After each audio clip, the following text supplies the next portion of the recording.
SSC GD की तैयारी करने वाले प्यारे बच्चों दोस्तों, ये वीडियो आप लोगों के लिए बहुत ही इंपॉर्टेंट और शानदार होने वाली, क्योंकि हम लोग इसमें रीजनिंग के जो है 25 जो कि एसएससी जीडी में पूछे हुए क्वेश्चन है उनको सॉल्व करने वाले। तो चलिए देरी ना करते स्टार्ट करते हैं। हर क्वेश्चन को दोस्तों बेसिक कंसेप्ट और ट्रिक के साथ सीखेंगे और ये वीडियो पूरा देख करके जाइएगा, क्योंकि इसी टाइप के ही क्वेश्चन पूछे जा रहे हैं। तो चलिए स्टार्ट करते हैं अपने पहले क्वेश्चन से। देखिए पहला क्वेश्चन क्या कह रहा है कि लैब ए और लैब बी दो कंप्यूटर कक्ष हैं। ध्यान से देखिए, ध्यान से समझिए, थोड़ा सा दिमाग लगाएंगे। रीजनिंग बहुत आसान है, कोई दिक्कत नहीं है। 25 में से 25 नंबर ला देंगे। हर क्वेश्चन को हम कोशिश करेंगे 10 से 15 सेकंड में सॉल्व करने की। बस समझाने में जो टाइम लग जाएगा एक्स्ट्रा वो अलग बात है। क्या कह रहा है कि लैब ए और लैब बी दो कंप्यूटर कक्ष हैं। कह रहा है कि एक तो ए है एक तो बी, ये क्या है, कंप्यूटर कक्ष है। ठीक है, कह रहा है यदि लैब ए से 10 विद्यार्थी लैब बी में भेजे जाते हैं। क्या कह रहा है कि लैब ए से 10 विद्यार्थी लैब बी में भेजे जाते हैं।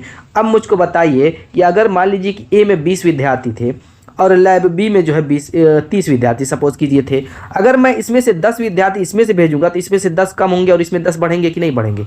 ये तो आपकी सिंपल सी लॉजिक है, इसमें कोई दिक्कत नहीं होने वाली। यानी ये कह रहा है कि 10 विद्यार्थी ए में से उठा करके बी में भेज रहा है, तो इससे ये कंडीशन बनेगी कि 10 में ए में 10 माइनस करेंगे और बी में 10 क्या करेंगे, प्लस करेंगे। ये सिंपल सी ट्रिक मैंने इस तरीके से समझा दी आप लोगों को, कोई दिक्कत यहाँ पर? चलिए अब यहाँ पर हम क्या करेंगे, चूंकि हमें ए बी की तो वैल्यू पता नहीं, तो वही काम यहाँ पे हमें करना है। इसमें 10 हम माइनस कर देंगे और इसमें 10 हम जोड़ देंगे, क्योंकि ये कह रहा है कि 10 विद्यार्थी क्या कह रहा है, ए लैब से बी लैब में भेजे जाते हैं। तो कह रहा है दोनों कक्षों में विद्यार्थी की संख्या समान हो जाती है। जब इसमें से 10 उठा करके उसमें चले गए, अब ये दोनों कक्षों की संख्या क्या हो जाएगी, विद्यार्थियों की संख्या दोनों कक्षों में समान हो गई, तो ये इक्वेशन बैलेंस हो गया। आगे कह रहा है यदि लैब बी से 26 विद्यार्थी लैब ए में भेजे जाते हैं। अब कह रहा है कि लैब बी से कितने विद्यार्थी, कह रहा है कि 26 विद्यार्थी। यानी जब इसमें से भेजे जाएंगे तो हम क्या करेंगे, ए में से उतना प्लस करेंगे। ठीक है, ए में भेजे जा रहे हैं, ओ यहाँ पर क्या होगा, 26 हो जाएगा। क्या कह रहा है उसको ध्यान से समझिए, कह रहा है कि यदि लैब बी से 26 विद्यार्थी लैब ए में भेजे जाते हैं। क्या कह रहा है, यानी इसमें से अब 26 माइनस करेंगे और इसमें जब भेजे जा रहे हैं तो इसमें हम 26 प्लस कर देंगे। भेजे जाते हैं तो क्या कह रहा है आगे, तो लैब ये अभी ये बैलेंस वाला नहीं बनाना, अभी तो वैसे ही मैंने बना दिया, लेकिन यहाँ पे अभी बनाना नहीं है। अभी कब बनाएंगे, अभी समझते हैं उसको। कह रहा है कि तो लैब ए में विद्यार्थियों की संख्या लैब बी में विद्यार्थियों की संख्या की 3 गुनी हो जाती है। कह रहा है लैब ए में जो विद्यार्थियों की संख्या है वो लैब बी में विद्यार्थियों की संख्या की 3 गुनी हो जाती है। यानी जो लैब बी में विद्यार्थी होंगे उसकी संख्या की 3 गुनी हो जाएगी। अब ये इक्वल का जो है ये बैलेंस वाला यानी इक्वल वाला हम चिन्ह लगा देंगे। अब इस तरीके से 2 समीकरण मिल गया। तो जिस तरीके से आप सरल समीकरण सॉल्व करते हैं वैसे ही सॉल्व करना है। पूछ क्या रहा है क्वेश्चन, लैब बी में विद्यार्थियों की संख्या पूछ रहा है, हमें बी की वैल्यू निकाल देनी है। तो ए को हम विलुप्त कर देते हैं। क्या करते हैं, यहाँ से समीकरण 1 से हम ए की वैल्यू निकाल लेते हैं। 10 को उधर ले जाएंगे तो कितना हो जाएगा, बी प्लस 20 हो जाएगा। यानी ए बराबर क्या करेंगे, बी प्लस बी रख देंगे, तो इसमें आपका क्या हो जाएगा, 20 जोड़ेंगे। यहाँ पे 20 डायरेक्ट मैं कर रहा हूँ, 20 जोड़ लेंगे तो ये आपका क्या हो जाएगा, 20 और 26 46 हो जाएगा। और यहाँ पर कोष्टक तोड़ दीजिए, यहाँ पर 3b माइनस यहाँ पर कितना हो जाएगा, 25 3 75 और 3 78 हो जाएगा। हो गया काम। अब यहाँ पर दोस्तों क्या कीजिए, बी को उधर ले जाइए और इसको इधर ले जाइए। ठीक है, यहाँ पर क्या हो जाएगा, बी उधर जाएगा तो माइनस हो जाएगा, 2b बचेगा और ये जुड़ जाएगा तो 8 6 14 हो जाएगा, 7 4 11 11 1 12 हो जाएगा, 124। यानी बी बराबर कितना हो जाएगा, आप कहेंगे कि 62। ये आपका आंसर हो चुका है। Option A is the right answer. कोई यहाँ तक दिक्कत परेशानी हुई? नेक्स्ट क्वेश्चन की तरफ चलते हैं। तो नेक्स्ट क्वेश्चन देखिए हमारा क्या कह रहा है दोस्तों, यहाँ पर मिसिंग संख्या निकालने के लिए कह रहा है। यहाँ पर देखिए विलुप्त संख्या, क्वेश्चन पढ़िए, कह रहा है दिए गए पैटर्न का अध्ययन करें और उस संख्या का चयन करें जो प्रश्नवाचक चिन्ह के स्थान पर आ सकती है। अब यहाँ पर प्रश्नवाचक, देखिए सबसे दिक्कत होती है जब भी ऐसा क्वेश्चन रहता है तो समझ में नहीं आता हम किधर से लॉजिक लगाएं, इधर से कि रो यानी कॉलम, रो में लगाएं कि कॉलम में लगाएं। तो सिंपल सा तरीका समझ लीजिए, जहाँ पे मिसिंग संख्या हो या फिर जिधर बड़ी संख्या हो उधर ही आपको दिमाग लगाना है। यानी कि यहाँ पे कॉलम में आपको दिमाग लगाना है इस तरीके से। ठीक है, अब यहाँ पर हमें करना क्या है, हम बड़ी संख्या को देखेंगे 189 है। अब हम 5 और 8 से कोशिश करेंगे 189 बनाने की, 6 7 से कोशिश करेंगे 265 बनाने की, और वही ट्रिक लगा करके 7 9 से हम मिसिंग संख्या निकाल देंगे। चलिए 5 और 8 से हम 189 कैसे बना सकते हैं। अगर 169 रहता तो बात बन जाती, क्योंकि मुझको दिख रहा है 8 5 13 होता है और 13 का स्क्वायर 169 होता है, लेकिन ये तो है नहीं, मामला सेट नहीं हुआ। एक काम ये भी कर सकते हैं, अगर हम स्क्वायर दोनों का करें तो भी बात नहीं बनेगी। एक काम करते हैं कि स्क्वायर क्यूब करके देख सकते हैं। यहाँ पर जैसे इसका क्यूब कर दूँ और इसका स्क्वायर करूँ तो 50 25 5 125 और यह आपका 8 64 हो जाएगा। अगर दोनों को जोड़ते हैं तो कितना हो जाएगा, आपका 189 आ जाएगा। देखिए 189 लाना था, देखिए 5 4 9 6 2 8 189। फिर ठीक है, यहाँ पर यही ट्रिक इसमें भी लगा करके चेक कर लेते हैं। देखिए पहले में हम चेक करेंगे, दूसरे में कंफर्म करेंगे और वही अप्लाई कर देंगे थर्ड वाले पे।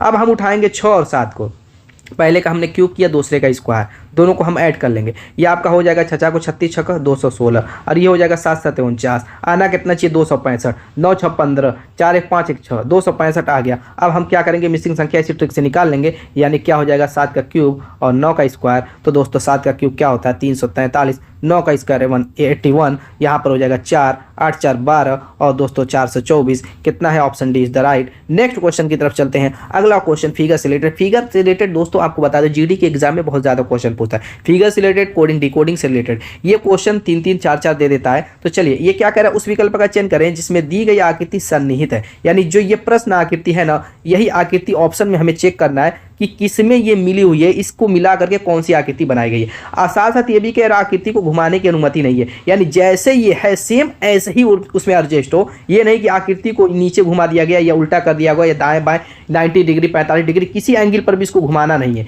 इस चीज़ पे ध्यान दे करके आपको ढूंढना है बस। चले यहाँ पर अगर हम ध्यान देते हैं तो यहाँ पर तो नीचे का पोर्शन ही गड़बड़ है, ये तो हो ही नहीं सकता। यहाँ पर अगर ध्यान देते हैं तो यहाँ पर आपका देखिए तो यहाँ पर ठीक है, यहाँ पर मामला त्रिभुज में जा करके ये थोड़ा सा लाइन इसमें, देखिए ये लाइन वाला हिस्सा है लेकिन इसमें नहीं बना हुआ है। देखिए इसका जो एरो वाला हिस्सा है उसमें वो चीज़ नहीं बनी है, तो इसको गलत काट दीजिए। अब इसको देखते हैं, ये अगर हिस्सा देखते हैं तो ये ठीक है, बीच का ठीक है, ये तो मुझको परफेक्ट लग रहा है। बीच में देखिए ये जो हिस्सा बना हुआ है एकदम सेम टू सेम है। और अगर थर्ड में देखते हैं तो इसमें यही वाला पोर्शन खत्म गड़बड़ कर दिया, क्योंकि ये बीच में था, ये आपका बीच में है और इसको यहाँ पर नीचे थोड़ा सा ला करके एडजस्ट किया डी वाला। तो option C is the perfect. Next question की तरफ चलते हैं। अगला क्वेश्चन दर्पण से रिलेटेड, थोड़ा सा रूल जानेंगे और उसके बाद इसको धड़ाधड़ सॉल्व कर लेंगे। देखिए दर्पण में रूल क्या कहता है, अगर सी है ना तो क्या करेगा, लेफ्ट टू राइट इसको चेंज कर देगा और सी का फिगर ऐसे हो जाएगा। क्या करता है ये, लेफ्ट टू राइट चेंज कर देता है दोस्तों, किसी भी संख्या हो, आकृति हो या फिर जो है आपका अक्षरी क्यों हो, कोई भी हो, सब में रूल एक जैसा काम करता है। बस यहाँ पर देखिए, हाँ अगर मान लीजिए कि 2 हो, जैसे मैं यहाँ पर डी भी लिख दूँ तो ये पूरा पहले रोटेट करेगा। जैसे ये आपका क्या बनेगा, पहले सी डी बनेगा, ठीक है। सी डी बनने के बाद फिर जो है ये लेफ्ट टू राइट एक एक, जैसे सी है और डी है, दोनों लेफ्ट टू राइट घूमेंगे, यानी सी ऐसे हो जाएगा और डी ऐसे हो जाएगा, ठीक है। ऐसा नहीं है कि सी आए तो सी अपनी जगह पर रोटेट कर जाएगा और डी अपनी जगह पर, ऐसा नहीं है। ये मान लीजिए सी ऐसे, ऐसा नहीं, ये गलत हो जाएगा। पहले पूरा शब्द के रूप में तो या पहले पूरा रोटेट करेगा, उसके बाद फिर अपनी जगह पर स्टेप बाय स्टेप दोनों एक एक या 3 है तो 4 है या 5 है, जितने भी अक्षर है फिर बारी बारी अक्षर रोटेट करेंगे। तो इस चीज़ पे ध्यान देना है। फॉर एग्जांपल एक और मैं समझा दूँ, जैसे 1 2 3 4 है तो पहले क्या होगा, ये पूरा रोटेट करेगा और 4 3 2 1 बनेगा। फिर आपस में ये 4 3 2 1 ये बारी बारी आपके ऐसे रोटेट करके 4 ऐसे आपका हो जाएगा, 3 ऐसे हो जाएगा, 2 आपका ऐसे हो जाएगा और 1 तो ऐसे ही रहेगा। तो इस तरीके से रोटेट करके दर्पण प्रतिबिंब का यही रूल है बस, और इसमें कुछ नहीं है। तो यही कह रहा है कि यदि दर्पण को निम्न आकृति के अनुसार ए बी पर रखा जाता है तो दी गई आकृति का दर्पण निम्न में से किसका प्रतिबिंब। यहाँ पर देखिए पहले क्या होगा, ये पूरा लेफ्ट टू राइट घूमेगा, यानी कि ये इसमें जैसे सी डी है ना तो यहाँ पर डी की जगह सी और सी की जगह डी होगा। इसी तरीके से ये बी आपस में चेंज होगा, ए यहाँ पर आ जाएगा और बी यहाँ पर, बीच वाला सेम टू सेम रहेगा ई, ये कहीं नहीं चेंज। अब ये आपस में लेफ्ट टू राइट सभी के सभी चेंज हो जाएंगे। तो देखिए किसमें मिला लीजिए ऑप्शन से, तो सी ठीक है चेंज हुआ है, ठीक है इधर आया है, डी भी ठीक है, बी बन गया है, सही है, ये भी ये सही है, ये भी आपका बी से डी और ये भी बिल्कुल परफेक्ट है। Option A is the right answer. हमें आगे कुछ देखने की जरूरत नहीं। नेक्स्ट क्वेश्चन की तरफ चलते हैं। ब्लड रिलेशन का क्वेश्चन है। क्या कह रहा है कि यदि ए प्लस बी का अर्थ ए बी का पिता है। ये बहुत ही शानदार क्वेश्चन है, यूनिक तरीके से सिंपल तरीके से इसको सॉल्व करेंगे। हालांकि बहुत बच्चे इसको छोड़ देते हैं, कंफ्यूज में पड़ जाते हैं कि ये प्लस माइनस के रूप में जब रिलेशन देता है, तो ऐसी कोई बात नहीं है। इसको देखिए समझिए, क्या कह रहा है कि ए प्लस बी का अर्थ ए बी का पिता है, ए एट द रेट बी का अर्थ कह रहा है ए बी का भाई है, ए एंड बी का अर्थ कह रहा है ए बी की पुत्री है। तो निम्नलिखित व्यंजन के अनुसार पी वी से क्या संबंध है, किसका, पी और वी का संबंध पूछ रहा है, यानी पी वी का क्या लगेगा। इसके देखिए क्वेश्चन करने का तरीका भी समझ लीजिए, पी का वी से क्या संबंध है, कहने का मतलब ये कि पी वी का क्या लगेगा रिश्ते में। चलिए अब यहाँ से देखिए कैसे इसको सॉल्व किया जाता है। पहले इसमें पहले कड़िया जोड़िए। हम पहले इसको लेंगे एस प्लस पी को, एस को ए मानेंगे, पी को बी। अपने दिमाग में इशारे मान के चलने हैं, ये नहीं कि बारी बारी लिखिए और टाइम बर्बाद कीजिए, नहीं, अपने दिमाग में एस को ए मान लिया, पी को बी मान लिया। तो अब क्या कह रहा है, ए प्लस बी, ए प्लस बी क्या कह रहा है, ए बी का पिता है, यानी हमने यहाँ से ढूंढा एस क्या है, पी का पिता, वही सूत्र लगा देंगे, ए प्लस बी, एक बी का पिता है यानी एस पी का पिता है। अब क्या करेंगे, फिर सेकेंड को घेरेंगे, एक छोड़ देंगे, फिर P plus R, P plus R वही ए प्लस बी, यानी पी अब यहाँ पर आर का पिता हो गया। चलिए ठीक है। फिर आप क्या करेंगे, नेक्स्ट को घेरेंगे, यानी R at the rate of Q. At the rate आप क्या कह रहा है, एट द रेट आप कह रहा है ए बी का भाई है, यानी आर क्या हो जाएगा, क्यू का भाई। अब देखिए कितनी आसानी से सरलता से हमारा सारा मैटर सॉल्व हो रहा है यहाँ पे। उसके बाद हम क्या करेंगे, क्यू एंड टी को घेरेंगे। क्यू एंड टी क्या करे, ए बी की पुत्री है, ए बी की पुत्री है, यानी यहाँ पर हमें पता चल गया क्यू क्या है, किसकी पुत्री है, टी की पुत्री है। क्यू क्या है, Q and T, Q and T A B की पुत्री है, तो क्या हो जाएगा, क्यू पुत्री है किसकी, टी की। एकदम सही जा रहे हैं हम लोग। फिर टी एंड वी दिया हुआ है, तो टी एंड वी का मतलब टी किसकी पुत्री हो जाएगी, पुत्री हो जाएगी वी की। अब यहाँ से हमें देखना है कि पी वी का क्या लगेगा। तो देखिए जब कड़ियाँ इस तरीके से हमने जोड़ ली, जब कड़ियाँ जुड़ जाए तो हमेशा मेन कैरेक्टर में आप घुस जाइए। सपोज कीजिए आप पी हैं, हमेशा घुसिएगा, जिससे क्या होगा, देखिए आपके सामने सारे रिलेशन तैरने लगेंगे। कैसे, मैं समझा रहा हूँ। जैसे पी आप हैं, आप पिता है आर के, यानी आपका बेटा हो गया आर, आपका पुत्र हो गया आर, और आर भाई है क्यू का। यानी इससे ये पता चल गया कि जब क्यू पुत्री है टी की, तो ये देखिए प्लस माइनस बना लीजिए यहाँ पे, वरना कंफ्यूजन। एक चीज़ और मैं समझाना भूल गया, आपको हमेशा क्या करना है, स्त्रीलिंग पे निगेटिव चिन्ह और पुरुष पे पॉजिटिव बना। जैसे आर भाई है क्यू का, तो आर पॉजिटिव होगा क्योंकि ये पुरुष होगा। पी जब पिता है तो ये भी पॉजिटिव होगा, एस पिता है तो ये भी पॉजिटिव होगा क्योंकि ये पुरुष होंगे। इसी तरीके से क्यू कह रहा है पुत्री है टी की, तो ये निगेटिव हो जाएगी। इसी तरीके से कह रहा है टी पुत्री है वी की, तो ये भी निगेटिव हो जाएगी। ठीक है। अब चलिए यहाँ पर दोस्तों पी जो है आर जो है पी का क्या हो जाएगा, पुत्र हो जाएगा। जब आर भाई है क्यू का, तो इस कंडीशन में जो क्यू इसका क्या होगा, पुत्री होगी। आर जब भाई है क्यू का, तो क्यू क्या होगी, आर की बहन होगी, ये निगेटिव है। तो यहाँ से पी जो है दोनों का पिता हो गया, आर का भी क्यू का भी पिता होगा। अब क्यू पुत्री है टी की, जब क्यू पुत्री है टी की, यानी कि ये जो टी होगी ये इसकी माँ होगी क्यू की। जब पिता पी है और टी माँ है, तो इससे ये पता चल गया कि टी क्या हो जाएगी, पी की पत्नी हो जाएगी। क्या हो जाएगी, पत्नी हो जाएगी। और टी जो है पुत्री है किसकी, वी की। तो वी हमें पता नहीं कि पॉजिटिव है कि निगेटिव। हो सकता है जब ये टी कह रहा है वी की पुत्री है, तो हो सकता है कि ये पिता भी हो सकता है और माता भी हो सकती है। ठीक है, तो उससे फर्क नहीं पड़ता, क्योंकि माता रहे पिता रहे, उससे रिलेशन में कोई फर्क नहीं पड़ेगा पी वाले से। क्यों ऐसा मैं कह रहा हूं, अभी आपको भी समझ में आ जाएगा। अब कह रहा है कि पी इसका क्या लगेगा। अब बताइए मुझको कि आपकी जो पत्नी है उसका पिता हो या उसकी माता हो, उसके आप क्या लगेंगे। आप कहेंगे कि वो तो मेरी, अगर मान लीजिए कि पत्नी मेरी पत्नी की अगर वो माँ है तो वो सास लगेगी, और मेरी पत्नी का वो पिता होगा तो वो ससुर लगेगा। दोस्तों अब बताइए ये सास या ससुर के आप क्या लगेंगे, यानी आप क्या लगेंगे उनके रिश्ते में। आप कहेंगे कि ये सास रहेगी तब भी वो मुझको दामाद कहेगी, और ससुर रहेगा तब भी मुझको दामाद कहेगा। दोनों कंडीशन में दामाद है, तो इसमें कंफ्यूज नहीं पड़ सकते। इस टाइप का रिलेशन रहेगा तो कंफ्यूजन नहीं होगी। ये पॉजिटिव रही या नेगेटिव, यानी पुरुष रही या स्त्री, तो दामाद आपका आंसर हो जाएगा। Option D is the right answer. मजा आ गई इस क्वेश्चन को करके। नेक्स्ट क्वेश्चन की तरफ चलते हैं। कह रहा है कि 195 का संबंध जैसे 15 से है, वैसे ही यहाँ पर कौन सी संख्या होगी कि जिसका संबंध 19 से होगा। फॉर एग्जाम्पल जैसे 273 का संबंध 21 से है। अब 195 से 15 बनाना है, यानी उल्टा सोचना है। जब उल्टा सोचना है तो हमें भाग के बारे में सोचना होगा, क्योंकि 195 से 15 बनाने के लिए या तो घटाएंगे, तो घटाने वाला मामला फेल है, मत घटाइएगा। क्यों मैं ऐसा कह रहा हूं, क्योंकि घटाने वाले ट्रिक से मैं देख रहा हूं आगे भी कुछ हल नहीं निकलेगा।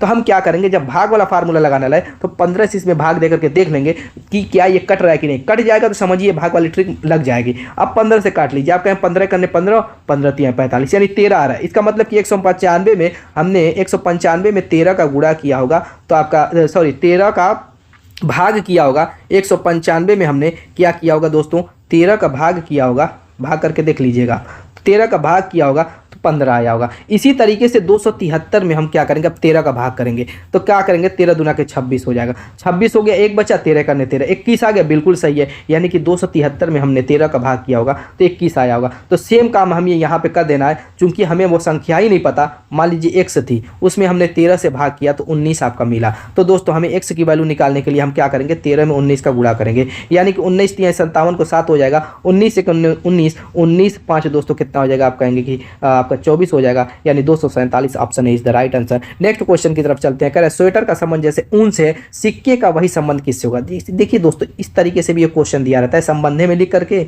ऊन लिखा रहेगा, ठीक है, और डबल संबंधे लिख करके सिक्का लिख करके और पूछेगा कि नेक्स्ट स्टेप क्या होगा। ऐसे भी देता है, ऐसे भी लिख करके, दोनों एक ही क्वेश्चन है। ये मत समझिए कि ये अलग है ये अलग है। स्वेटर का संबंध जैसे ऊन से स्वेटर बनता है, आपको पता है, बस वही से सिक्का किस चीज़ से बनता है वही लिख देना। आपका धन से सिक्का बनता है नहीं, राजा से बनता है नहीं, मुद्रा से बनता है नहीं, धातु से बनता है, बिल्कुल सही। धातु को पिघला करके ही तो सिक्का बनता है। जैसे ऊन से स्वेटर बनता है वैसे किससे बनता है, धातु से सिक्का। नेक्स्ट क्वेश्चन की तरफ चलते हैं। देखिए जिसका आंसर आप लोगों को आता रहेगा कमेंट करते रहेगा। कर एक कागज को विशेष तरीके से मोड़ा जाता है और उसमें कई सारे छेद बनाए जाते हैं। जब कागज को खोला जाता है तो वह प्रश्न आकृति की तरह दिखाई देती है। जो ये प्रश्न आकृति है, ये प्रश्न आकृति है जो दी हुई है, ठीक है। दिखाई देते। करें दिए गए विकल्पों में से उस आकृति का चयन करें जो ये दर्शाती है कि कागज को किस तरह मोड़ा गया और उसमें छेद बनाया गया। यानी कि इस ऑप्शन में से हमें चेक करना है कि किसको कट लगाने के बाद जब ओपन करेंगे तो ये प्रश्न आकृति जैसी दिखाई देगी। तो कैसे पता चलेगा, चलिए मैं बताता हूँ। अब यहाँ पर देखिए ये आपकी आकृति है ना, पहले ऑप्शन से चेक कर कैसे ये पता चलेगा। तो इसको हम क्या करेंगे, 4 पार्ट में इसको भी डिवाइड कर देते हैं, इससे आपको आसान हो जाएगा। अब आपको कुछ नहीं करना है, अब आपका आंसर मिल चुका है। बस एक ये कॉर्नर वाला जो है उसी को देखिए, जिससे मिल रहा है वही आपका आंसर है। इससे मिल नहीं रहा है क्योंकि ये छोटा वाला इधर है, इसमें छोटा वाला इधर है, तो ये फेल हो गया, ये ऑलरेडी फेल, ये फेल। अब देखिए ये मिलाइए इस वाले इसी पोर्शन में जहाँ पे दिया वहीं का मिलाएंगे, ऐसा नहीं कि कहीं और का मिलाने लगे, नहीं। जिस इस स्थिति में जिस डायरेक्शन में दिया हुआ, जैसे इस वाली पोजीशन पे तो इसी वाली पोजीशन पर का मिलाएंगे। तो देखिए बिल्कुल राइट है, option D is the right. सेकेंडों में इस टाइप से क्वेश्चन को हम लोग ट्रिकली से सॉल्व करते हैं। कोई दिक्कत कोई परेशानी तुरंत कमेंट कीजिएगा दोस्तों। नेक्स्ट वीडियो में धड़ाधड़ सारे क्वेश्चन नए नए तरीके से नए नए कॉन्सेप्ट से सॉल्व कराऊंगा। तो यहाँ पर नेक्स्ट क्वेश्चन क्या करें, अक्षरों को उस संयोजन का चयन करें जिसमें दी गई श्रृंखला में रिक्त स्थानों पर क्रमिक रूप से रखने पर श्रृंखला पूरी हो जाती है। यहाँ पर विलुप्त पद है, 1 2 3 4 5 6 पद गायब है। अब कैसे इसको सॉल्व करेंगे, कैसे ये देखिए एक सिस्टम से चलता है। जैसे एक ABC वाला देता है तो ABC आ गया तो ABC आता रहेगा, ABC आ गया तो ABC, या इस तरीके से भी आ जा सकता है। ABC आ गया, दूसरे में क्या करेगा ABBC कर देगा, तीसरे में क्या करेगा ABC, इस तरीके से मतलब एक सर्किल की तरफ घूमेगा, आपको पता चल जाएगा कि आपने सही किया कि गलत किया। अब चलिए यहाँ पे थोड़ा सा अपना दिमाग लगाइए, और कुछ ऐसा होता है कि जैसे 3 4 और 5 के रूप में इसको बांट के भी सॉल्व करते हैं। जैसे मैं इसको अगर 3 के रूप में बांट करके सॉल्व करूँ तो चलिए वैसे भी देख लेते हैं करके। इस तरीके से मैंने बांट दिया। अब यहाँ पर देखिए S का यूज़ किया गया है, RSTU, इसी का इन्हीं चारों का यूज़ किया गया है, RSTU, बाकी किसी का यूज़ नहीं है। तो अगर मैं R है तो R के बाद S आएगा, उसके बाद T आएगा, ठीक है, बात सही है। अब यहाँ पर हम देखेंगे T से पहले क्या S है, तो यहाँ पर हम S रख देंगे, STU, ठीक है। उसके बाद यहाँ पर R आ गया। अब R से पहले तो हमें यहाँ पर कुछ दिख नहीं रहा है, तो यहाँ पर हम क्या करेंगे, थोड़ा सा अपना सेंस लगाएंगे। जैसे RST था तो यहाँ से फिर क्या किया, R को कट करके फिर ST से शुरू करके U ला दिया। अब यहाँ पर क्या किया होगा कि S को छोड़ा होगा, यानी T से स्टार्ट किया होगा, TUR। अब नेक्स्ट स्टेप पे क्या, T छोड़ दिया, फिर U से स्टार्ट किया, यानी URS हो जाएगा। अब यहाँ पर U छोड़ दिया होगा, अब R से स्टार्ट किया होगा, RST। अब देखिए RST STU TUR URS RST, एकदम बेहतरीन तरीके से, सिंपल तरीके से। अब आपने फिल किया S, दूसरे में S, तीसरे में TU, चौथे में R, पाँचवें में R, यानी कि आपका हो गया 2 2 4 2 6 SSTURR SSTURR, option B is the right. Next question की तरफ चलते हैं। अगला क्वेश्चन करें, एक विशिष्ट कोड भाषा में डीएक्टिवेशन को CAD, मतलब ये इसका प्रोनाउंसिएशन नहीं कर सकते, मतलब ये लिखा जाता है। करें इसी कोड भाषा में यहाँ पर क्या दिया है, फैसिलिटेशन को क्या लिखा जाएगा। चलिए फटाफट कर लेते हैं इसको भी, कैसे किया है। ये कोडिंग डिकोडिंग का क्वेश्चन है दोस्तों।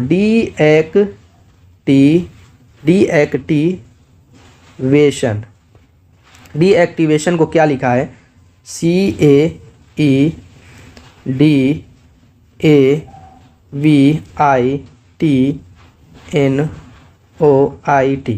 देखिए हम इस तरीके से जिसके बदले जो लिखा है लिख लेंगे। लिखने के बाद एक तो तरीका होता है कि इसकी नंबरिंग कर दीजिए, लेकिन मैं कहूँगा कि ये नंबरिंग वाला खेला है ही नहीं। क्यों मैं कह रहा हूँ ऐसा, क्योंकि मुझको दिख गया कि इस जितने भी डीएक्टिवेशन में अक्षर का यूज़ किया गया है, सेम उसके द्वारा ये बना हुआ जो कोड है उसमें भी सेम अक्षर है, बस इधर उधर पलटा है। यानी हमने पलटा वाला रूल लगा देना है कि आखिर किस तरीके से इसको पलटा गया है, कौन सा खेल इसमें खेला गया है, उसको हमें समझना है। क्या समझेंगे, अब यहाँ पर यहाँ पर तक चाहते हैं 4 अक्षर पर, तो यही मामला सेट हो रहा है। देखिए यहाँ पर क्या किया गया, इस 4 का ग्रुप बनाया गया है। 4 को समझिए, टाइम नहीं बर्बाद करनी है ज़्यादा घुमा फिरा करके, डायरेक्ट मुद्दे पे आएंगे और काम करेंगे। 4 का ग्रुप बनाया गया। अब यहाँ पर DEAC को पूरों को चेंज कर दिया गया। यहाँ से देखिए C से स्टार्ट किया, ये पूरा पलट दिया, CAED, देखिए पूरा पलट दिया। इसी तरीके से टीवा को भी पूरा पलट दिया, देखिए A को यहाँ पर, V को यहाँ पर, I को यहाँ पर, T को। इसी तरीके से सन को भी बदल दिया, देखिए नॉइट कर दिया, N यहाँ पर कर दिया, O यहाँ पर, I यहाँ पर। सेम काम आपको इसमें भी कर देना है। किसमें, LITATION, देख लीजिएगा कहीं गड़बड़ी नहीं है। 2 2 4 2 6 2 8 2 10 12, 2 2 4 2 6 2 8 2 10 12, ठीक है। 4 का ग्रुप बना लीजिए, 4 का ग्रुप बन गया। चलिए पलट देते हैं यहाँ से। अब I से स्टार्ट करेंगे, ICAF, ठीक है, एक बन गया। इसमें भी अब A से शुरू करेंगे, ATIL, ठीक। उसके बाद NOIT, बस हो गया आपका आंसर। मिला लीजिए किस में है, ICAF, ICAF, ICAF, बस इसी में है ये ICAF। Option D is the right answer. Next question की तरफ चलते हैं। अगला क्वेश्चन कर रहा है उस सही क्रम का विकल्प का चयन करें जो दिए गए शब्दों को उस क्रम में दर्शाता है जिस क्रम में वे अंग्रेजी शब्दकोश में दिखाई पड़ते हैं। फॉर एग्जाम्पल जैसे ABCD अंग्रेजी शब्दकोश में है सीरियल क्रम में, इसी सीरियल क्रम में इनको हमें सेट करना है। तो दोस्तों ऑप्शन की तरफ भी मैं ये रिकमेंड करूंगा आप लोगों से, यहाँ तक अगर आप वीडियो में आ गए तो ऑप्शन की तरफ हमेशा आपकी नज़र होनी चाहिए, क्योंकि कुछ क्वेश्चन ऐसे होते हैं जिसको आप अगर 15 सेकंड 20 सेकंड लगने हैं तो 5 सेकंड में उसको सॉल्व कर लेंगे। अब यहाँ पे चलिए, पहला अक्षर सबका देखिए T है, पहले अक्षर से तो हम नहीं ढूंढ पाएंगे। दूसरा अक्षर सबका A है, तो दूसरे से भी हम नहीं ढूंढ पाएंगे। तीसरा M है, तीसरे से भी हम नहीं ढूंढ पाएंगे। चौथा AA और यहाँ पर भी चौथे से भी हम नहीं ढूंढ पाएंगे। अब पाँचवें पे आते हैं, इसका L है, इसका R है, इसका B है, इसका R है, इसका G है। तो इन सब में बताइए, एक का पहले का L है, दूसरे का क्या है G है, तीसरे का क्या है R है, चौथे का भी R है, पाँचवें का B है। अब ये पाँचवें का B है यानी पाँचवें पहले नंबर पर आएगा, पाँचवें पहले नंबर पर आएगा। अब हमें बस ऑप्शन में देख लेना पाँचवा किस में है। मान लीजिए पाँचवा ऑप्शन डी में दिख गया तो हमें आगे के ढूंढने की ज़रूरत है ही नहीं, मेहनत करने की ज़रूरत नहीं है, पाँचवें पर हम टिक लगा देंगे। बात क्लियर हुई, समझ में आया कि नहीं? क्लियर है? कोई दिक्कत यहाँ पर, परेशानी, कोई दिक्कत है दोस्तों? नहीं, हाँ या ना? अब हमें क्या जरूरत है ढूंढने की, जब हमारा आंसर मिल चुका है तो हम क्यों टाइम बर्बाद करें। नेक्स्ट क्वेश्चन की तरफ चलते हैं। अगला क्वेश्चन करें दिए गई श्रृंखला में उस विकल्प का उस संख्या का चयन कीजिए जो दी गई श्रृंखला में प्रश्नवाचक चिन्ह के स्थान पर आएगी, यानी यहाँ पे कौन सी संख्या आएगी। अब यहाँ पर देखिए, थोड़ा सा अपने दिमाग को चेंज कीजिए, यहाँ पर थोड़ा सा अपने दिमाग को चेंज कीजिए, क्योंकि यहाँ पर क्वेश्चन बदलने वाला है और साथ साथ मौसम भी बिगड़ने वाला है, क्योंकि इस टाइप के क्वेश्चन में दशमलव दे दिया है। अब जब दशमलव दे दिया है तो अब आपको उस हिसाब से सोचना पड़ेगा, यानी कि यहाँ पर जो खेला हो गया होगा, प्लस वाला हो या गुणे वाला, यहाँ पे दशमलव जरूर लगाया होगा। कैसे? जैसे 7 से 7, हमें पैटर्न को चेक करना है। जब भी सीरीज का क्वेश्चन है तो हमें देखना है किस पैटर्न में आगे बढ़े घट रहे हैं। जैसे अगर जोड़ने वाली ट्रिक लगाते हैं तो आप कहेंगे 7 में अगर 0 जोड़ेंगे तभी 7 आएगा। नेक्स्ट में आप क्या करते हैं, 7 3 10 3.5 जोड़ेंगे। नेक्स्ट में जोड़ने वाली ट्रिक तो फेल हो जाएगी, मत लगाइए, मुझको गुणे वाली ट्रिक लग रही है। चलिए लगा के देखते हैं। 7 से 7 बनाने के लिए 1 का गुणा, 7 से 10.5 बनाने के लिए आप कहेंगे कि 1.5 का गुणा। अब जो है यहाँ पर 10.5 से 21 बनाने के लिए देखिए दूना करेंगे 21 बन जाएगा, यानी 2 का गुणा। किस क्रम में बढ़े, 1 1.5 2, यानी नेक्स्ट 2.5 का गुणा होगा। नेक्स्ट में क्या होगा, 3 का गुणा होगा। बस यही तो ट्रिक थी, यानी कि आधे आधे के चेंज पे ये गुणा बन रहा है, यानी आधे आधे के हिसाब से इंक्रीज कर रहे हैं। तो 3 का गुणा करेंगे, 3 5 15 हो जाएगा, 3 दूना के 6 के 7 हो जाएगा, और 3 5 15, 15 का मतलब 157.5। Option C is the right answer. Next question की तरफ चलते हैं। ये भी सीरीज से रिलेटेड क्वेश्चन है। कह रहा है कि यहाँ पे कौन सी संख्या आएगी, फटाफट इसका आंसर कमेंट कीजिए। कह रहा है 3 15 60 और 180 है, और उसके बाद मिसिंग संख्या। यहाँ पर भी गुणे वाली ट्रिक हम लगाएंगे। चलिए चेक कर लेते हैं। 3 से 5 बना, आप कहेंगे 5 का गुणा, 3 5 15। 15 से 60 बनना, किसका गुणा, 4 का गुणा, 15 चौको 60। 60 से 180 बनना, किसका गुणा, 3 का गुणा। देखिए 5 का गुणा, 4 का गुणा, 3 का गुणा, यानी नेक्स्ट क्या होगा, घटता हुआ क्रम है, क्रमागत 5 4 3 1 1 का घट रहा है। देखिए 1 माइनस 1 माइनस 1 माइनस, यानी कि 2 का गुणा होगा, यानी 18 दूना 36, 360 हो जाएगा। Option C is the right answer. Next question की तरफ चलते हैं। अगला क्वेश्चन क्या कह रहा है कि उस वेन आरेख का चयन कीजिए जो निम्न वर्गों के मध्य संबंध को सर्वोत्तम ढंग से निरूपित करता है। हमें क्या करना है, देखिए वी वाहन को वी से दर्शाया है, ठीक है, एक सर्किल वी ले लेंगे, और क्या कह रहा है, एक काम करते हैं, सर्किल के अंदर बनाना है तो बना दीजिए। वी वाहन को वी से दर्शाया है, और सी कार को, यानी कार वाला जो सी दर्शा रहा है, और टी से ट्रक, यानी ट्रक को टी से।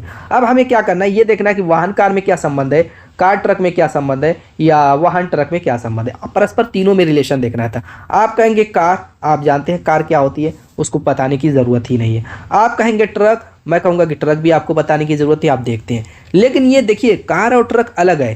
कार जो है वो आप लोगों को लादती है, ढोती है, और ट्रक क्या है, सामानों को ढोता है। ट्रक एक अलग कैटेगरी है, कार एक अलग चीज़ है। और दोस्तों ये दोनों क्या है, दोनों होती है तो वाहन, दोनों तो वाहन होती है, लेकिन कार और ट्रक में कोई संबंध नहीं होता, लेकिन दोनों वाहन के अंदर आ जाएंगे, क्योंकि दोनों की दोनों वाहन होती है, जो कि ऑप्शन डी में ऐसा फिगर दिख रहा है। नेक्स्ट क्वेश्चन की तरफ चलते हैं। अगला क्वेश्चन देखिए, कह रहा है कि सैनिटी का संबंध जैसे OBTZU से, तो फोस्टर का संबंध यहाँ पर किससे होगा। चलिए देखते हैं कैसे क्या बना हुआ है। एक तो तरीका इसका ये है कि नंबरिंग कीजिए, दूसरा तरीका है कुछ और सोचेंगे। चलिए पहले हम देखते हैं क्या ट्रिक लगाया है। पहले आप देखिए, अगर मान लीजिए कि नंबरिंग करके देखते हैं तो S 19 पे होता है, A 1 पे होता है, N 14 पे होता है, I 9 पे होता है, T 20 पे होता है, Y 25 पे होता है। अगर यहाँ पर देखें O 15 पे, B 2 पर, T 20 पे, Z 26 पे, Z आपका 26 पे, और U आपका 21 पे, और J 10 पे। अगर ये ट्रिक अप्लाई करते हो तो S से 19 यानी कि -4, A से B +1, ना फेल हो जाएगा। मामला फेल हो रहा है दोस्तों, इससे नहीं बात बनेगी। तो फिर कैसे बना हुआ, अब देखिए थोड़ा सा इस तरीके से सोचते हैं, दिमाग को उल्टा सीधा करते हैं थोड़ा सा। देखिए अगर इसको मैं 2 पार्ट में डिवाइड कर दूं, इतने इतने का 3-3 के पार्ट में, मैंने 2 पार्ट में डिवाइड कर दिया। अब ये 2 पार्ट में डिवाइड करने के बाद क्या कर रहा है, एस के बाद टी आता है, तिर्यक मार रहा है, एन के बाद ओ आता है और बीच वाला ए के बाद बी, ऐसे कर रहा है। ये बात बन रही है, मुझको ऐसे ही लग रहा। आई के बाद जे, वाई के बाद जेड, टी के बाद यू। चलिए देखते हैं तो फोस्टर में क्या हो जाएगा, फोस्टर लगेगा हमारा पोस्टर। यहाँ पर देखिए, चलिए दोस्तों यहाँ पर एस एफ, ठीक है, तो यहाँ पर एस से पहले सॉरी एस के बाद टी, एफ के बाद क्या आता है फटाफट बताइए, आप कहेंगे कि जी। ओ के बाद क्या आता है फटाफट बताइए, आप कहेंगे पी। तो टी पी जी देखिए किस में है, इसी से ढूंढ निकालिए, क्या जरूरत है आगे काम करने की। T P G option B is the right answer. देखिए जहाँ पे जितना समय बच सके वहाँ पे बचाइए, मैं बस यही कहूँगा। जहाँ पे 1-1, 2-2 सेकंड अगर बचाएंगे, 100 क्वेश्चन में 100 सेकंड आपका बचेगा, जोड़ लीजिए कितना मिनट होगा, 1.5 मिनट से ज़्यादा, और उतने में तो आप कई लाख बच्चों से आगे बढ़ जाएंगे। बात क्लियर। नेक्स्ट क्वेश्चन की तरफ चलते हैं। अगला क्वेश्चन करें, 4 अक्षर समूह दिए गए जिनमें से 3 किसी प्रकार समान और एक उनमें से भिन्न है, उस भिन्न अक्षर समूह का चयन करें। क्या करना है, इसमें भी नंबरिंग कर दीजिए। पी वी वाई पहला आपका है ऑप्शन ए, पी 16 पे, वी आपका 22 पे, वाई 25 पे। देखिए 16-22 आप कहेंगे कि +6, 22-25 आप कहेंगे +3, ठीक है। अब क्या है दूसरा option, F L O, F आपका 6 पे, एल 12 पे, ओ 15 पे, 6 से 12 +6, 12 से 15 +3। फिर उसके बाद क्या आपका जी एम क्यू है, जी आपका 7 पे, एम 13 पे, क्यू आपका कितने पे है, आप कहेंगे 17 पे। 7-6 13, 7-6 13, 13 और दोस्तों नेक्स्ट में कितना प्लस हो रहा है देखिए, तो यहाँ पर 13 तो ज़्यादा हो रहा है क्या, 13-6 17 है ना, हाँ मामला यहीं पे गड़बड़ मुझको लग रहा है। देखिए तो 13-4 17 हो रहा है, सॉरी 6 कराओ, 13-4 यहाँ पर देखिए 7-6 13, यहाँ पे तो +6 हो गया, लेकिन यहाँ पर देखिए 13-4 17 +4 हो रहा है।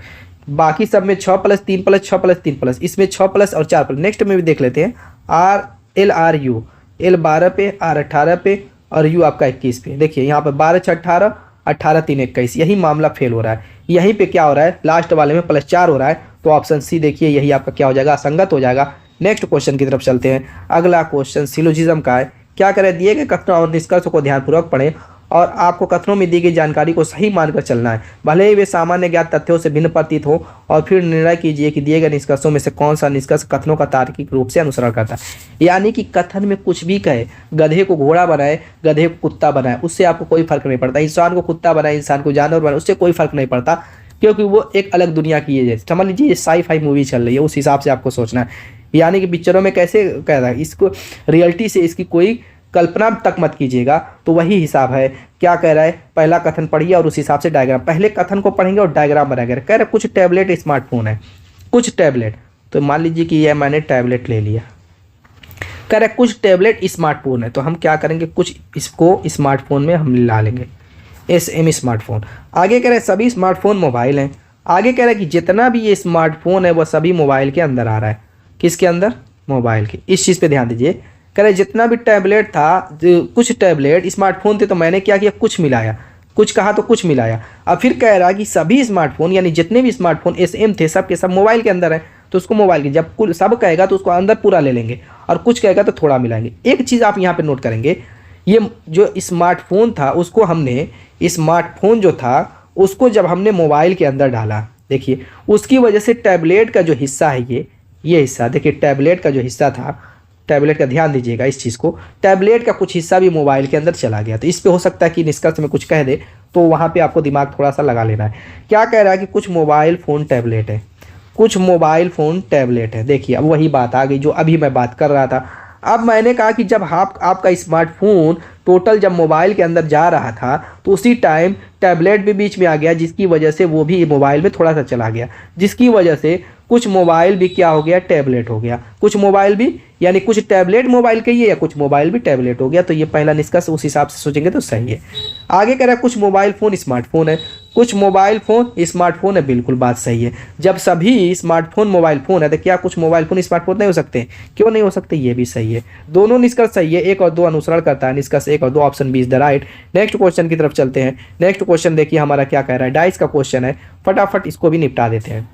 कह रहा है एक ही पासे की अलग अलग स्थितियां दिखाई गई। क्या कह रहा है, एक ही पाजे की अलग अलग स्थितियां दर्शाई गई जिसके 6 पृष्ठ 1 से 6 तक की संख्या अंकित की गई। उस संख्या का चयन करें जो 6 वाले पृष्ठ के विपरीत पर है। एक तो सिंपल सा तरीका ये है कि पहले देखिए 6 कहीं पर दिया हुआ, आप कहेंगे कि कहीं डाइस पर 6 नहीं है। जब भी जिसके विपरीत पीछे वो न दिया रहे और साथ में कोई कॉमन संख्या दी रहे, जैसे 5 दोनों में कॉमन है, डायरेक्ट आप कहेंगे कि 6 के विपरीत 5 होगा। एक तो ये ट्रिक है। दूसरी ट्रिक में से आप ये अप्लाई कर सकते हैं दोस्तों कि जो कॉमन रहे वहीं से क्लॉकवाइज रूल लगा दीजिए। जैसे 5 है तो 5 क्लॉकवाइज रूल लगाएंगे, 5 के बाद किस पे जाएंगे, 3 पे, उसके बाद कहाँ जाएंगे, 2 पे। इसी तरीके से यहाँ पर भी दूसरे डाइस पे लगाएंगे 5, उसके बाद 1, उसके बाद 4 पे जाएंगे। अब इसको हम घेर लेंगे राउंड फिगर। अब यहाँ पर देखिए जो जिसके अंदर आया कॉमन वाले को छोड़ के वो उसके विपरीत, 2 के विपरीत 4, 4 के विपरीत 2, 3 के विपरीत 1, 1 के विपरीत 3। अब पूछ रहा है 6, 6 के विपरीत पूछ रहा है। जब ये आपस में विपरीत हो चुके हैं, अब कॉमन ही वाला तो बचा हुआ है 5, वही तो विपरीत होगा। वही ट्रिक मैंने पहले भी बताई थी, इतना फिर करने की जरूरत ही नहीं पड़ेगी, डायरेक्ट ही उसको सॉल्व कर लेंगे। तो यहाँ पर 6 के विपरीत कौन सा हो जाएगा, 5। Option D is the right. Next question की तरफ चलते हैं। अगला क्वेश्चन क्या कर रहा है, सीटिंग अरेंजमेंट से रिलेटेड क्वेश्चन है। चलिए देखते हैं क्या कर रहा है। करें 6 कवि ABCDEF एक घेरे में एक दूसरे के सामने केंद्र की ओर मुख करके बैठे हुए। 6 तो कवि हैं, 6 इस तरीके से दोस्तों क्या है, केंद्र की तरफ मुख है। 6 तो है, केंद्र की तरफ मुख बना लेते हैं हम 6 का, ठीक है। इस तरीके से जब केंद्र की तरफ मुख रहेगा तो उसका दायां बायां पहले समझ लेते हैं। नीचे वाले हिस्से से शुरू करेंगे, ठीक है। नीचे वाले हिस्से से यहाँ पर एक चीज ई के साथ, एक सेकेंड, ये यहाँ पर एक काम आपको ये कर देना है क्योंकि मुझको क्वेश्चन में कुछ दिखा।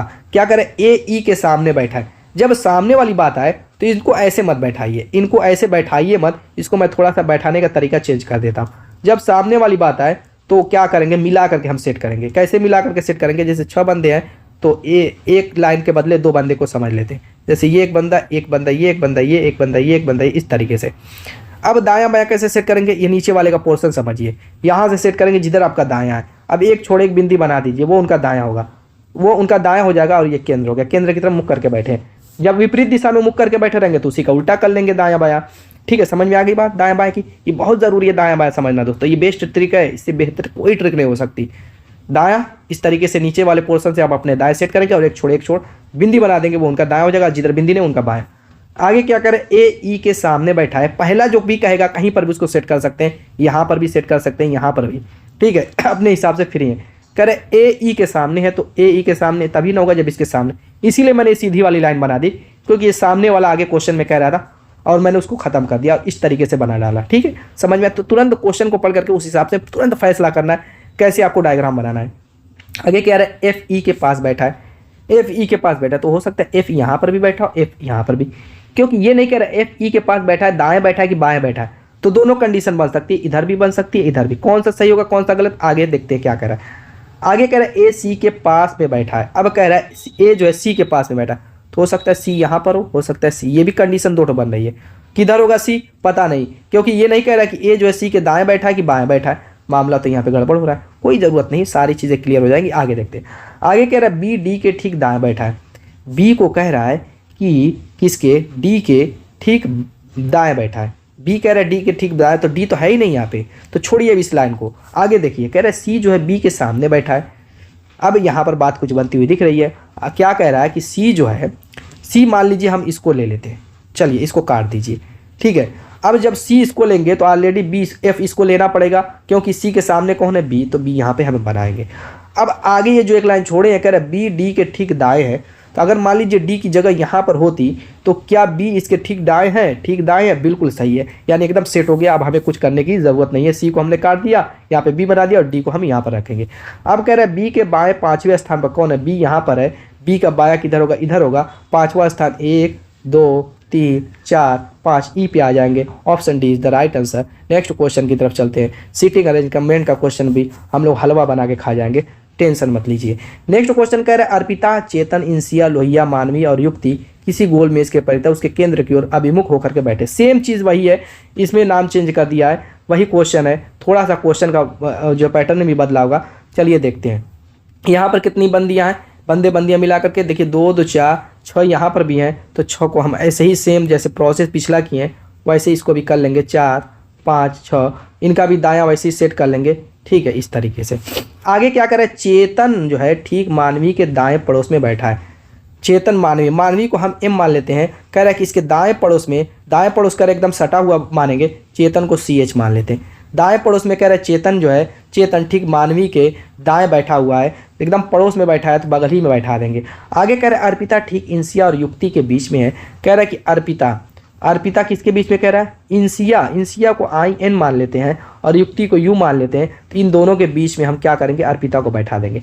ऐसी कंडीशन भी हो सकती है कि U इधर हो, IN इधर हो।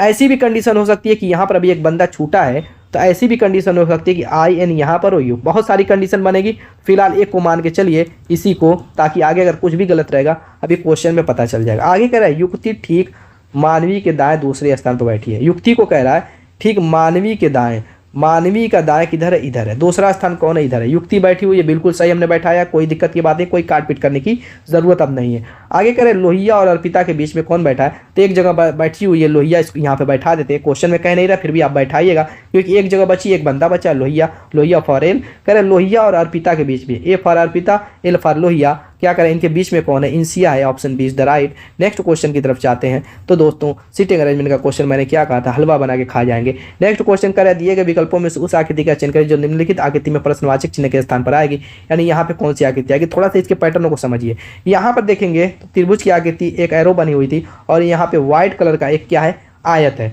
दूसरी आकृति में देखें तो यहाँ पर जो है ये कह सकते हैं कि ब्लैक जो था व्हाइट हो गया और इसकी ये डंडी आकर के यहाँ पे निपट गई और एक ब्लैक आयत बढ़ गया। तीसरी आकृति में देखें एक व्हाइट आयत बढ़ गया, तो चौथी आकृति में क्या होगा, यहाँ पे एक ब्लैक आयत बढ़ेगा, यहाँ पर ब्लैक आयत बढ़ेगा, ठीक है। तो यहाँ पे 4 आयत हो जाएंगे। कहने का मतलब एक ब्लैक होगा और एक वाइट होगा, एक ब्लैक होगा और एक जो है वाइट होगा। ये तो आपको पता है, ठीक है। 4 होंगे जिसमें ऊपर वाला क्या होना चाहिए, ब्लैक होना चाहिए। तो ये आपका वाइट वाला खत्म, ये आपका ब्लैक है, चलिए इसको रहने दीजिए। अब यहाँ पर ध्यान दीजिए, इस छद्दे वाले पर यहाँ पर कार्नर में जो ब्लैक था उसकी डंडी यहाँ पर 2 अलग अलग भागों में पड़ गई, तो यहाँ पर फिर आपका वही हो गया। तो यहाँ पर भी क्या होगी, एक डंडी यहाँ पर आ जाएगी और एक डंडी यहाँ पर हो जाएगी, जो कि सिर्फ ऑप्शन सी में दिख रहा है। Option C is the right answer. थोड़ा सा अपना दिमाग लगाना है दोस्तों, इस टाइप के क्वेश्चन में बहुत ज़्यादा ट्रिक की जरूरत नहीं पड़ती, डायरेक्टली सॉल्व कर सकते हैं। हाँ, कहीं कहीं एंगल के रोटेशन को समझना रहता है, तो उस टाइप का भी क्वेश्चन आए तो करा देंगे। क्या करें, किसी कुल भाषा में जिंजर को 30-30 और रेडिश को 23-36 के रूप में लिखा जाता है, तो टोमेटो को क्या लिखा जाएगा। चलिए फटाफट कर लेते हैं। कैसे ये भैया लिख दी हैं जिंजर को क्या लिख दी है एग्जामिनर भैया, 30-30 लिखे हुए हैं, तो कैसे जिंजर को 30-30 लाएंगे। नंबरिंग कर लेते हैं। जी 7 पे होता है, I 9 पे, N 14 पे, जी 7 पे, E आपका 5 पे, R 18 पे, ठीक है। तो कैसे आ सकता है, यहाँ पे अगर पूरा जोड़ेंगे तो 30 तो आएगा नहीं, बहुत ज़्यादा आएगा। एक काम करते हैं, 2 पार्ट में इसको भी बांट देते हैं, क्योंकि इस पेपर में मैंने देखा कि ज़्यादातर जो है कोडिंग डिकोडिंग क्वेश्चन को 2 या 3 पार्ट में ही बांट करके किया गया। इसको भी हम कर देते हैं। यहाँ पर देखिए 9 7 16 16 14, यानी सभी को ऐड कर दीजिए, 30 आ जाएगा। अब यहाँ पर देखिए 7 5 15 15 और कितना, 7 5 12 12 और 18 कितना हो जाएगा, 30 हो जाएगा। चलिए बात तो बन गई, 30 आ गया। चलिए नेक्स्ट स्टेप में चलते हैं। रेडिस को क्या कर रहा है, 2 पार्ट में बांट दीजिए इसको भी। R 18 plus A1 plus D 4, तो क्या हो गया, 18 को 19 4 23, ठीक है। यहाँ पर भी कर लीजिए वही काम। I आपका 9, S आपका 19, H 8, कितना हो जाएगा, 19 और 9 28 28 वाट दोस्तों, कितना हो गया, 36 23 36 आ गया। बस आपको टोमेटो में 2 पार्ट में बांट देता हूँ, कुछ आप लोग भी कीजिए, कमेंट कीजिए। यहाँ पर टोमेटो में क्या करेंगे, 2 पार्ट में बांटेंगे। ATO का अलग जोड़िए, TOM का अलग जोड़िए और जोड़ करके ऑप्शन कमेंट कीजिए। नेक्स्ट क्वेश्चन की तरफ चलते हैं। अगला क्वेश्चन करें, यदि A का अर्थ प्लस B का अर्थ माइनस C का अर्थ गुणा हो तो D का अर्थ भाग हो तो दिए गए व्यंजन का मान ज्ञात कीजिए। बोर्ड मास रूल अगर पता है तो ये चुटकी वाला का काम है। यहाँ पर दोस्तों क्या करेंगे, 12 को लिख लेंगे, A को कह रहा है प्लस तो एक ही जगह प्लस बना देंगे, संख्या जो कहते उतार लेंगे, 9 को वैसे उतार लेंगे। C का अर्थ कह रहा है दोस्तों गुणा बना लेंगे, ब्रैकेट लगा देंगे, 17 को जो कहते उतारेंगे। अब B का अर्थ कह रहा है माइनस माइनस बनाएंगे, 6 लिख देंगे और B फिर आ गया, B का अर्थ माइनस 24 लिखेंगे। फिर A आ गया, A का अर्थ कह रहा है कि दोस्तों देखिए यहाँ पर A आ गया, A का अर्थ कह रहा है प्लस प्लस बनाएंगे, फिर ब्रैकेट लगा करके 28 के बाद उसके बाद D आ गया, D का अर्थ भाग कह रहा है और 7। बस बोर्ड मास रूल लगा के इसको सॉल्व कर लेंगे। बोर्ड मास रूल कहता है कि B से ब्रैकेट को सॉल्व कीजिए। बोर्ड मास रूल पता है कि नहीं, ये दोस्तों आपको कक्षा 6 7 8 में पढ़ाया जाता है। B से ब्रैकेट, O से ऑर्डर के रूप में है, ऑफ के रूप में है, D से डिवीजन, N से मल्टीप्लिकेशन, A से एडिशन, S से सब्ट्रैक्शन। इसी क्रम में इस क्वेश्चन को सॉल्व करेंगे तभी आपका आंसर सही आएगा, वरना गलत हो जाएगा। तो हम क्या करेंगे, पहले ब्रैकेट तोड़ेंगे, ब्रैकेट तोड़ने से पहले उसके अंदर के सभी काम को हम निपटा लेंगे। तो दोस्तों चलिए यहाँ पर क्या करेंगे, 17 में से 6 को घटाएंगे तो आप कहेंगे 11 आएगा, 11 यहाँ पर लिख लेंगे, माइनस 24 है और प्लस यहाँ पर भी ब्रैकेट के अंदर का काम जो है भाग देने वाला, 7 चौको 28 4 आएगा, ब्रैकेट खत्म। अब यहाँ पर देखिए क्या है, भाग है नहीं, गुणा वाला काम करेंगे तो 11 9 99 हो जाएगा। 99 जब आ गया, अब जोड़ने वाला काम लेते हैं। 99 में 12 जोड़ेंगे तो आप कहेंगे 111 होगा। 111 में 4 जोड़ेंगे तो आप कहेंगे कि 115 हो जाएगा, -24। चलिए घटाइए, आप कहेंगे कि 1 हो जाएगा। और उसके बाद दोस्तों आपका कितना बचा हुआ है, आप कहेंगे कि यहाँ पर 11 बचा हुआ है और दोस्तों 2 घटाएंगे तो 9 बचेगा, यानी 91 ऑप्शन है is the right answer. Next question की तरफ चलते हैं, देखते हैं हमारा अगला क्वेश्चन क्या कह रहा है। यहाँ पर भी कोडिंग डिकोडिंग मैंने शुरू में ही कह दिया, फिगर से रिलेटेड और कोडिंग डिकोडिंग से क्वेश्चन बहुत ज़्यादा पूछा हुआ है। देखिए क्या कह रहा है, एक निश्चित कोड भाषा में ज़ोंबी को ये लिखा जाता है, तो फ्लेक्स को ये लिखा जाता है, तो प्रोडक्ट को उसी कोड भाषा में क्या लिखा जाएगा। क्या कह रहा है, ज़ोंबी को क्या लिख रहा है जी दोस्तों, देखिए तो ज़ोंबी IE, ठीक है, ज़ोंबी को लिख रहा है BEIMOZ। चलिए देखते हैं, धमाल मचा देंगे इस क्वेश्चन में भी। इसमें अगर ट्रिक लगाते हैं वो वाली, जैसे नंबरिंग वाली, तो ये 26 पर होता है, O15 पे, M13 पे, B2 पे, I9 पे, E5 पे। और यहाँ पर देखिए B2 पे नहीं, मत कीजिए, ये गलती मत कीजिए। क्यों मैं नहीं करने दे रहा हूँ, मत नंबरिंग वाली, क्योंकि मुझको दिख गया। क्या दिख गया, आप कहेंगे कि क्या दिख गया, मैं कहूँगा कि इसी में जो अल्फ़ाबेट है सेम अल्फ़ाबेट तो इसमें है, तो फिर क्यों मैं नंबर वाला खेल खेलूँ, क्यों मैं उसमें दिमाग खपाऊँ, क्यों मैं अपनी टाइम बर्बाद करूँ। इसी को देखते हैं कैसे घुमाया है। यहाँ पर देखिए BIO, अगर इसको ट्रिक को देखते हैं तो B मान लीजिए यहाँ पर डाल दिया, नहीं ये ट्रिक नहीं है। एक ट्रिक मुझको और लग रही है, ये सीरियल क्रम बना दिया, ABCD जैसे अल्फ़ाबेट में सीरियल क्रम से होते हैं, वही सीरियल क्रम इसमें लगाया है। जैसे ये ZOMB लिखा हुआ था, इसमें क्या किया है, जो अल्फ़ाबेट में सीरियल क्रम में आते हैं, जो 26 लेटर हैं, B पहले आता है, उसके बाद E आता है, उसके बाद I आता है, उसके बाद M आता है, उसके बाद O आता है, उसके बाद Z आता है, उस सीरियल क्रम में इसको सेट कर दिया। चलिए ठीक है, अच्छी बात है, देख लेते हैं। FLEX को वही ट्रिक लगाते हैं जो इसमें का। तो अब बताइए इसमें पहले क्या आता है, आप कहेंगे कि अल्फ़ाबेट के अनुसार E पहले आता है, उसके बाद F आता है, उसके बाद L आता है, उसके बाद X आता है। तो क्या EFLX आया हुआ है, बिल्कुल सही। देखिए क्वेश्चन में EFL, तो आपको ये आप लोगों के लिए ये भी है, मैं नहीं करूँगा इसको। प्रोडक्ट को बताइएगा अल्फ़ाबेट के अनुसार, इसमें जो पहले आता है पहले देख लीजिए, C आता है, उसके बाद D आता है, इतना तो मैंने हिंट भी बता दी, CD, उसके बाद जो आता है उस क्रम में लिखिए और इसका भी आंसर कमेंट कीजिए। चलिए करते हैं अपने अगले क्वेश्चन की शुरुआत, देखते हैं क्या कह रहा है। दिए गए विकल्पों में से उच्च अक्षर युग्म का चयन कीजिए, निम्न श्रृंखला में प्रश्नवाचक चिन्ह के स्थान पर आएगा, यहाँ पे कौन सी आएगी। अब यहाँ पर हमें लग रहा है नंबर वाला काम करना ही पड़ेगा। इसमें सीरीज वाले में क्या करते हैं ना, देखिए पहला ले लेते हैं, MQUY, क्या करेंगे, MQUY ले लेंगे और मिसिंग ले लेंगे, इससे हमारा पहला निकलेगा। फिर RVZD ले लेंगे, RVZ और उसके बाद D, उसके बाद हमारा दूसरा आएगा। फिर हम ले लेंगे किसको, लास्ट वाले को, लास्ट में क्या, VZDH, फिर हमारा ये आ जाएगा। चलिए नंबरिंग कर लेते हैं, कहेंगे कि M13 पे, Q आपका 17 पे, U आपका 21 पे, Y आपका 25 पे। 13 से 17 +4, 17 से 21 +4, 21 से +4, 25 से +4 करेंगे तो 29 पे कौन अल्फ़ाबेट आता है, कोई आता ही नहीं है। जब भी 26 से ज़्यादा मामला आए, देखिए इसको भी समझ लीजिए आप लोग, जब भी यहाँ तक पता नहीं कितने बच्चे आएंगे या कितने जो नहीं आएंगे, जो लोग यहाँ तक आ गए वो सुन ले अच्छी तरीके से, बहुत बेहतरीन और इंपॉर्टेंट चीज़ मैं बताने जा रहा हूँ। जब भी 26 से अल्फ़ाबेट टोटल 26 होते, 26 से ज़्यादा संख्या आ जाए जोड़ने घटाने या कुछ भी करने पर, और अल्फ़ाबेट की बात हो, तो 29 आई है ना यहाँ पे, तो हम क्या करेंगे, 26 घटा देंगे। 3 जो आएगा ये नया पैटर्न C बन जाएगा, तीसरे पे C। हमेशा 30 अगर आया होता 26 घटा देंगे, 32 आएगा 26 घटाते जाएंगे, जो भी 26 से ज़्यादा संख्या आएगी उसमें से 26 घटा देंगे, जो भी नया नंबर बनेगा वही आपका नया अल्फ़ाबेट होगा। जैसे यहाँ पे 3 बना तो यहाँ पे 3, बस।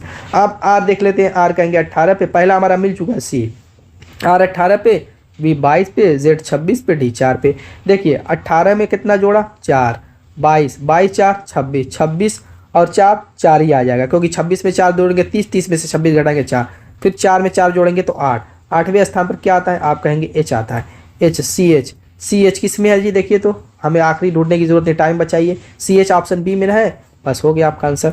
तो दोस्तों हमारा 25 क्वेश्चन खत्म हो चुका है। अगर आप लोगों को वीडियो पसंद आए तो कमेंट कीजिएगा, मैथ की या रीजनिंग की आपको वीडियो चाहिए, SSC GD से रिलेटेड या फिर अदर किसी भी एग्जाम से रिलेटेड, तो मैं लेकर के नेक्स्ट वीडियो में वहीं आऊँगा। तो मिलेंगे उसी नेक्स्ट वीडियो में, तब तक के लिए बाय।